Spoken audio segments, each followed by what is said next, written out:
Yo, what's going on with it once again, ladies and gentlemen, people, humanity, bros, women, fanboys, fangirls, and of course, as always, otakus and Hikikomori's out there is the Mr. Nintendo Sony Freak 2011, aka Mania Wolverine. Of course, you guys know wrestling intros and outros towards this channel. Follow me on Twitter, Instagram, all that other good stuff. I decided I had to do a face-to-face vlog with you guys because this is probably one of the most important videos I probably made within the past 10-11 years I've been making YouTube videos, including my older channel way back in 2008 from about 2012 and maybe up to 2015. I just stopped doing it. About 8 years I was doing it over there for, and then this one I had it since 2011, so I had it here for a long time. So I didn't start doing videos more until like late 2011, early 2012, years ago. It's about 7.5 years I've been doing videos on this channel. And before anyone asks, I couldn't find any of my blue IKEA sunglasses anywhere, so I had to use these older Lokes things. The reason there's tape on this thing is because it broke, so I had to do it the ghetto hood style way. Anyways, now we got to clear up the air with that little pep talk there. Without further ado, let's begin. Most of you guys should know what I'm here to talk about today, because as the title states, I'm going to talk about how Skyrim, or Bethesda Studios, decided, besides with their dying franchise like Fallout 76 for the past 5-6 months, it's just been going down the shitter. It's not even a secret anymore. It's just way out there in the fucking open at this point in time. You know, there's another game, I forgot what it's called, it's inspired by a lot of Fallout mechanics, or Fallout 76 mechanics too. Hold on one second. But at the same time, hopefully it doesn't fail, because bad news is, well, it is really based off, I think it's called Zero something.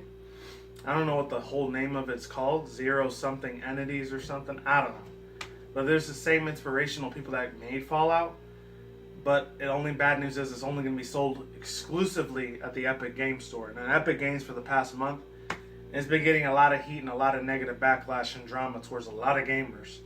Not just for PC gamers, even console gamers at that point. And that's not good at all. That's a bad sign if Epic Games is going down the shithole as well. Negative backlash has been getting. It had it coming eventually. It's been around since 2017, around the time Fortnite was created, but I never got into Fortnite, never have, I never will. It's just a real goofy, stupid ass fucking game to me. My own personal opinion is. And a lot of other fans like you out there really love the game, but for me, I just never got into it. It's too fucking cringy, man. I'll stick with my old shit. Even Call of Duty's not that bad. And I'm somebody, I didn't even grow up that much in Call of Duty. I was 15, 16 when the original one came out. 2004, 05, around that time. It's a really huge ass franchise at the time. It still kind of is, but Fortnite and PUBG, I don't know. Right now, they might be on top of the world, but eventually they will fall off sooner or later. And something big like Apex Legends or something even bigger than that might take a spot. I'm just saying, that's the way the life cycle of these gaming franchises last. Anyways, yeah, let's get into this real quick. I'm not going to read the whole thing from this, but it has nothing to do with Skyrim, but it has a lot to do with... This is from... Wow. This came from the verge.com, which I haven't read for them in about a month. So this one's title, I'll leave the link in the description box down below. I'm not going to read the whole thing. The second one I'm going to read completely, though. So it says, how loot boxes hooked gamers and left regulators spinning. When your brain works like mine, you can't stop. This comes from McKenna Kelly from The Verge. So there's an illustration by Alex Castro. So shout out to both of them making this article here from The Verge. This is from February 19th. It's March 26th of me at the point of making this video. This is over a month and a half old, so this is way outdated now, but I'm still going to read some of them anyways, because it kind of has something to do with Skyrim, but not all the way. It's more like Diablo 4. I think that's what they're ranting and bullshitting and screaming at the top of their lungs about. So, let's begin. So it says, a month ago, a woman known as Cadence Likes VGs realized that she had a gambling problem. She wasn't playing blackjack or pulling slot machine levers. She was opening video game loot boxes. It says, quote, I can't do this anymore, it's a problem.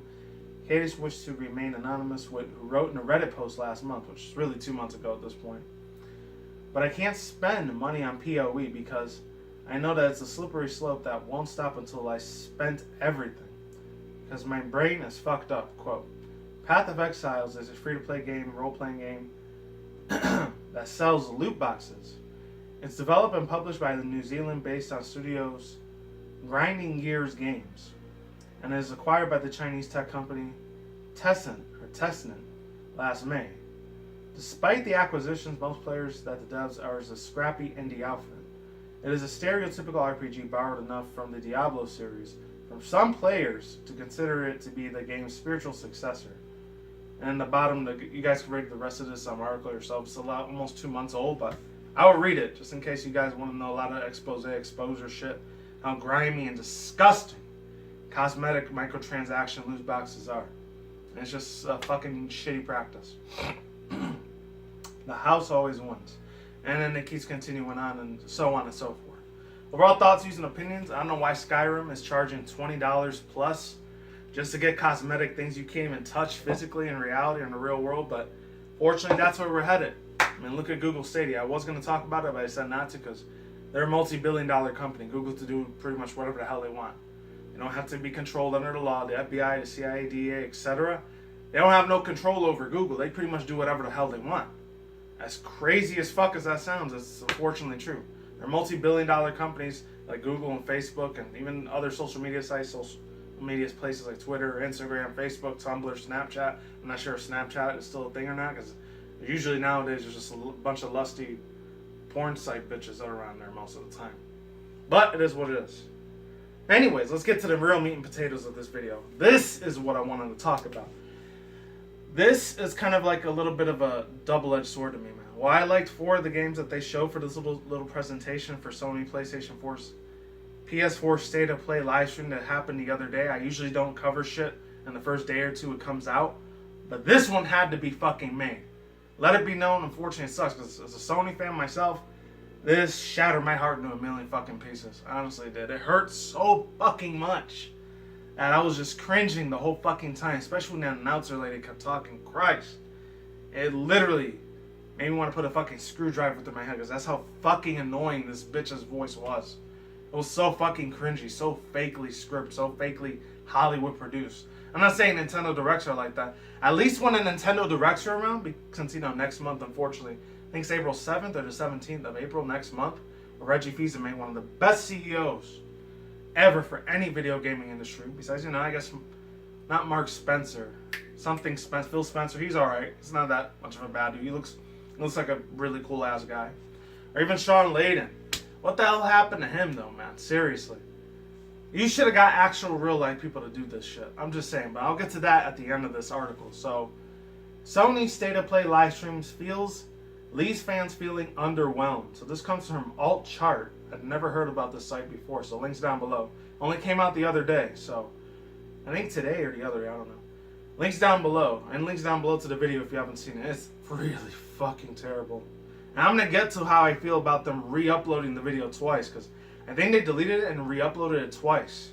Because the dislike count was really, really high. I think it was like 40, 50,000 dislikes. Now it's like, at the time of me making this video, I think it's like 10,000 dislikes right now. And barely 3,000 likes, and that's a really, really bad sign, man. PlayStation fans are not happy with what Sony presented during their State of Play live stream.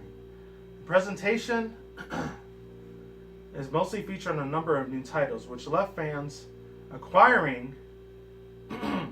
arguing that the live stream was geared towards PlayStation owners only.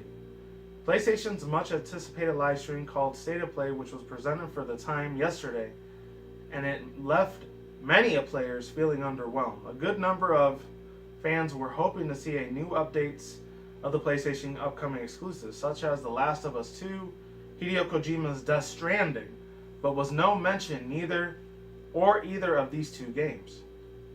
Instead of what Sony decided to show for the most part of live streams was merely a bunch of VR titles: Iron Man, Five Nights at Freddy's VR, Falcon Age, Ghost Giant VR.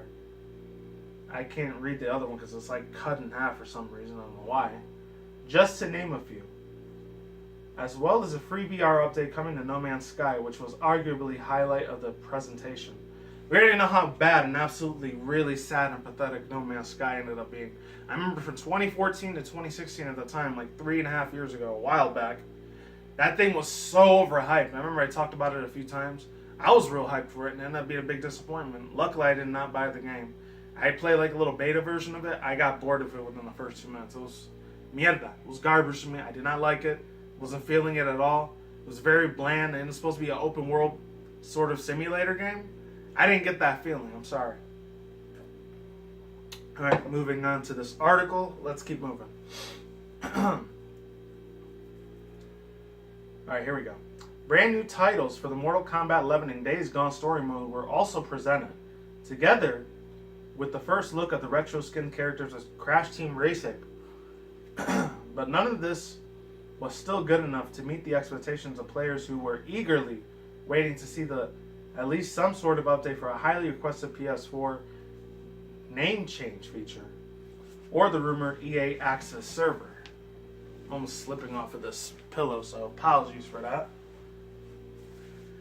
Alright, let's keep reading along this article. So it also goes on to say fans were quickly to express the disappointment on PlayStation's official subreddit that the majority of the users were stating that non-PS VR owners simply did not have much enjoyment of the presentation, and that the overall experience was just downright disappointing. Even then, decided to creatively rename Sony State of Play into State of VR. Oh man, I wasn't one of those people that blasted everyone on Twitter and Instagram and Facebook saying, "Oh, I'm so upset about this thing." I was very, it felt like I was slapped in the face a little bit. Not gonna lie. It felt like I was slapped in the face, slap on the wrist, whatever you want to call it. When I saw this presentation, I was cringing so badly, man, when I saw this. And I'm glad I didn't do no reaction to this thing. I would have been even way more upset.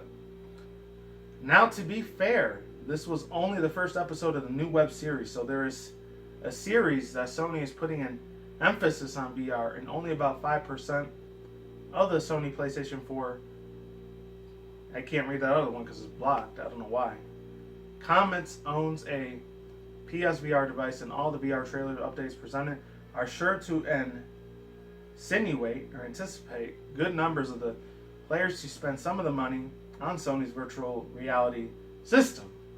However, we do not see the players' frustration we do see where the players' frustration is coming from. I read that wrong, my bad.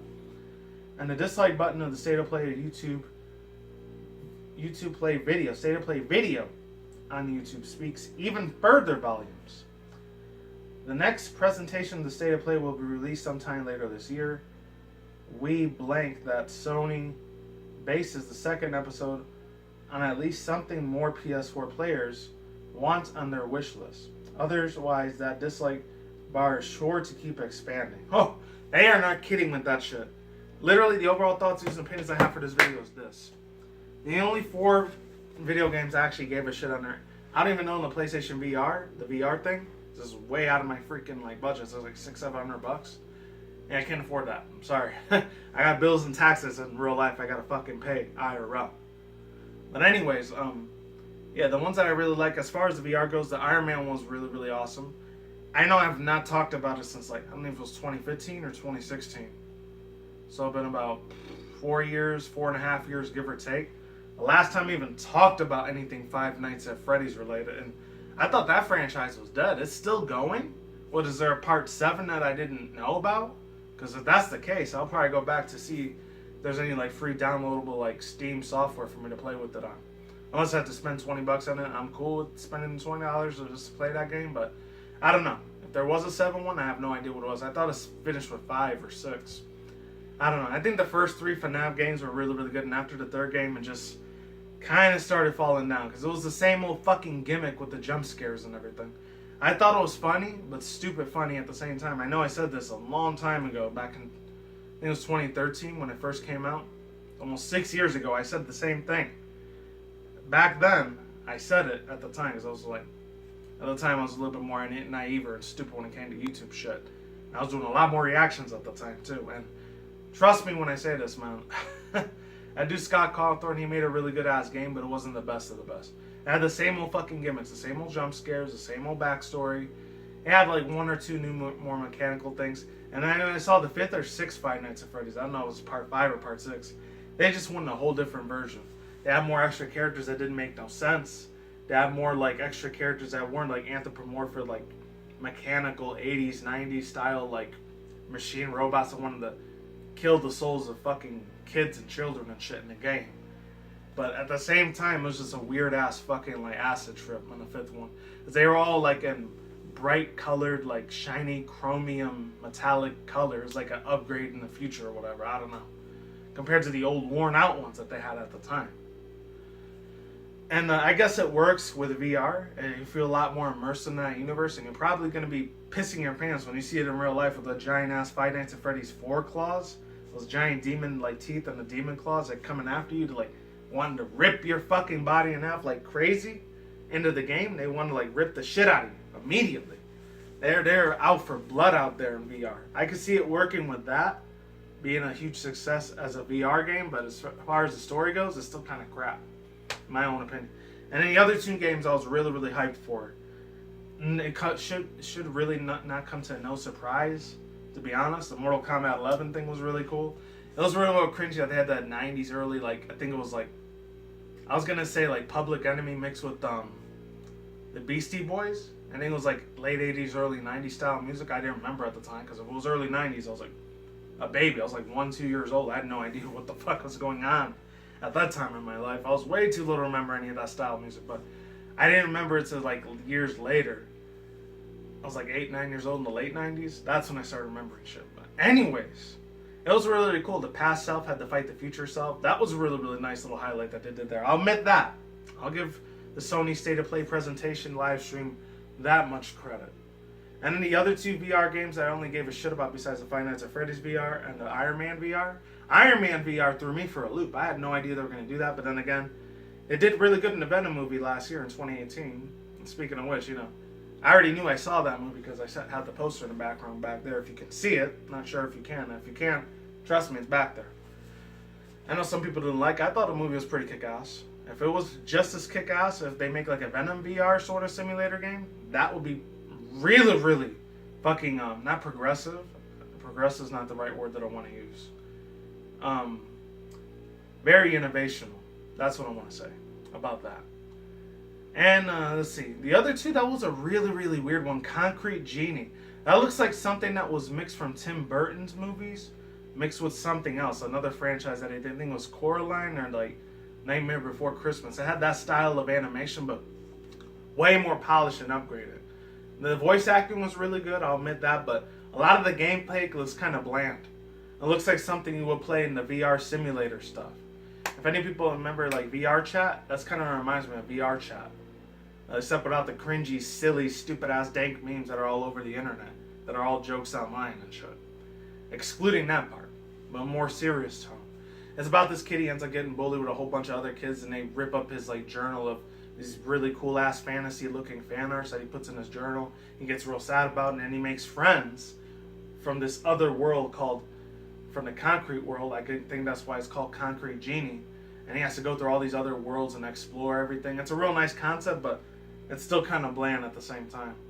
And then they showed Days Gone again, and this is like the second time they showed the trailer for Days Gone. Oh, it piqued my interest, but this is something that Sony, in my own personal opinion, the studios, the Hollywood movie division of Sony, that's something they should have made a movie out of.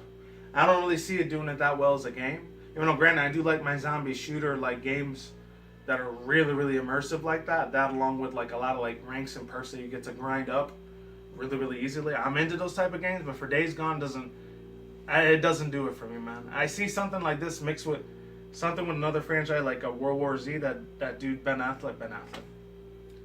Pitt, the one that Brad Pitt in like 2010, 2011, he made that movie World War Z where the zombies run really, really fast instead of like doing the slow, I want your brains type of walk. It's kind of mixed with that, mixed with the Walking Dead series. And after the first season of Walking Dead, the second one, I didn't really give a shit about, and further up and beyond, it wasn't for me. Honestly, it wasn't speaking volume to me, and it didn't attract me as a fan to go into those type of TV shows and watch them. Not because they're bloody, they're violent, they're gruesome. It's just they change up a lot of the story characters, and there's new people all the time, and they switch old and new really fast. It doesn't work out fucking well for me. That's what my overall thoughts, views, and opinions are on that. And let's get on to the presentation. That's the good part I'm going to say about it. Oh, one more other thing. Well, you guys know I'm a big Crash Bandicoot fan. I'm a huge freak and sucker for Crash Bandicoot. And then they showed Neo Cortex and Coco Bandicoot. They didn't show any of the other characters. They only showed Crash, Coco, and Cortex in their 1999, early 2000 version, like polygon, sort of like old school, late 90s retro self. That's weird they didn't show for the other characters for Crash Bandicoot 2, 3, and 4. It's weird that they didn't show any of the other ones old school retro style graphics like that. Why was that? I wish I would have seen Tiny or Purr or Polar like that. Or even N-Jin and Nitro's Brio. Why wasn't Brio on there? He was in the first fucking Crash Bandicoot game on there. So come on. Why the fuck didn't they do it? I mean, what's going on over there? I'm not sure if Vicarious Visions is still going to be in charge of Crash Team Racing or Crash Nitro Kart Fueled. I know they had a whole bunch of other extra leaks that came out a couple hours ago. I'll talk about that in a separate video. It's probably going to be irrelevant by then. But to be honest with you, it was a little bit of a disappointment. I want to see all of them in 1999 classic retro, like polygon sort of graphic design instead of the other ones. You know, it is what it is. Whatever, I can't be mad at that all the way. Now let's get all to the negative shit about this presentation. My God, like I said before, I'll say it again, the girl's voice was just so fucking cringy. It was so scripted. It was like so lifeless. It was like a robot chick fucking talking the whole fucking time. And I wasn't getting hyped. I wasn't getting excited during the middle and ending of the freaking PlayStation State of Play VR live stream. I was just so fucking out of it. It's like, when the hell are they going to show something that actually matters for the PlayStation 4 console? Not the fucking VR games. There was only like 3 or 4 I liked, and the other ones are kind of garbage, to be honest with you. A lot of them look like independent developer games that didn't do that well. No offense to any indie studio developers and studio graphic designers that are out there. I'm not blaming any of you people for making these games, but the way they presented your games for the VR games that were indie games, if they were indie games, I'm not sure if they were from a triple star, like AAA developer games. There's a corporate media one that makes billions of dollars upon each and every fucking day of the hour. I don't know. But for the ones that are the little guys out there just trying to strive and survive out here in this gaming universe, like, come on. They should have represented your games a lot more better than they should have. And they had a lot of cringy ass garbage music. It's just fucking stupid. A lot of mainstream hip hop rap, which I mainly listen to a lot of underground rap and hip hop anyways. It's a lot more realistic compared to mainstream garbage rap. No offense if any of you guys like rappers and mumble rappers, as they call them nowadays, because, you know, they're mumbly. And it is what it is. That's all I got to say for now. I'm not going to do an outro today. Fuck this thing. Sony State of Play VR system was trash. Peace out, lates. Goodbye. I'll see you all on the flip side. Later.